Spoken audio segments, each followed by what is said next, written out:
A Igreja de São Francisco de Acatepec, que na língua náhuatl significa no centro dos juncos, está localizada em San Andrés Cholula, em Puebla, no México, na estrada real que ligava Puebla a Atlixco, e faz parte do que chama-se Pueblo Mágico, um programa de turismo do governo mexicano para reconhecimento da importância de locais históricos. Cholula é conhecida por combinar a história de um povo pré-hispânico que data de 500 anos antes de Cristo, que a torna uma das populações mais antigas da América, com a riqueza arquitetônica e cultural das construções coloniais do século XVI.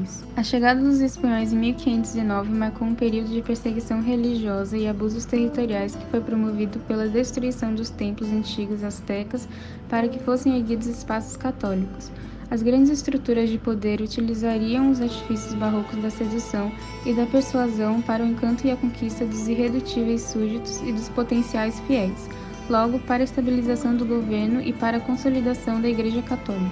Porém, a simples transposição dos modelos arquitetônicos religiosos europeus ao cenário da Nova Espanha não se mostraria eficiente. Então, o Barroco novo-hispânico apresentaria esse curioso paradoxo. A mesma arte que serviria para celebrar o poder dominante abriria espaço para exercícios de experimentação e inovação no que então ficou conhecido como Barroco popular mexicano ou churrigueresco, mais suntuoso e enigmático. A Igreja de São Francisco de Acatepec foi construída na metade do século XVI, quando a Ordem Franciscana se estabeleceu na região para fundar um pequeno convento e finalizada em 1730. O entorno apresenta características de uma cidade de baixa densidade populacional. San Andrés tem apenas 80 mil habitantes dispersos em 61 km², em que se pode ver a expressão de lotes vazios inteiros apenas com vegetação. No entorno imediato da igreja há uma divisão evidente não regular das quadras.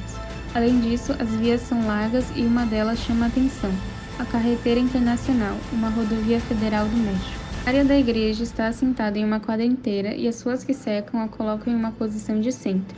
Possui na rua principal uma escadaria que a eleva de nível, criando um destaque em relação às outras construções do perímetro.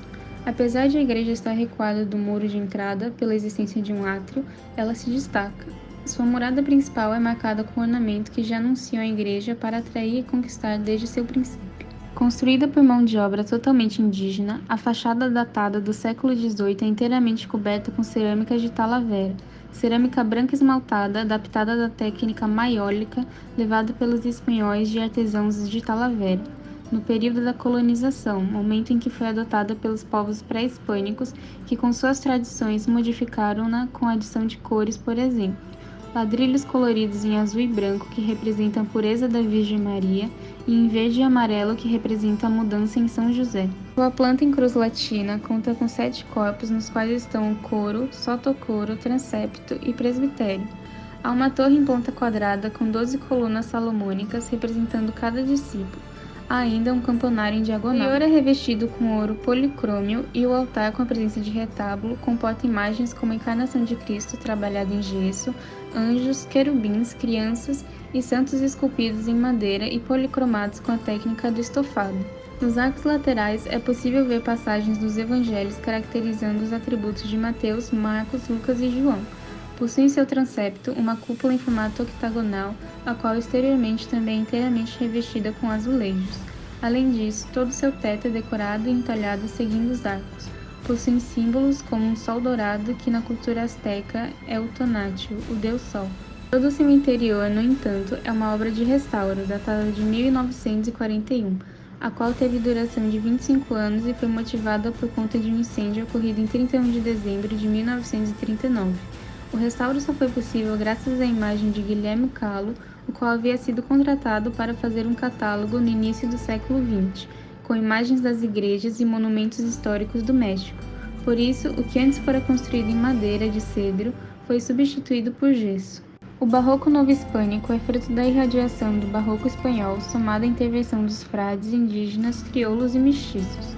À produção artística e arquitetônica foram adicionados elementos temáticos do Novo Mundo, decorativismo exacerbado e monumentalidade.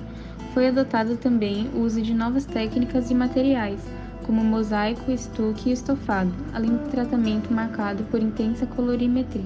A cultura indígena apropriou-se do movimento típico da estética barroca e o cristalizou. A permissibilidade figurativa e morfológica da poética barroca permitiu que se abrisse espaço para a transfiguração velada dos conteúdos culturais que a obra deveria desvendar, gerando uma dualidade de significados que extrapolam a exaltação da Igreja e que se aproximam de um imaginário reconhecível pelos colonizados, o que contribuiu para o caráter persuasivo do movimento, que contou com a adesão dos novos fiéis à Igreja. O barroco não deixou de ser barroco, mesmo após cruzar o oceano. A tensão, o dinamismo, o chiaroscuro, o horror vácuo e o tenebrismo aparecem em ambos momentos.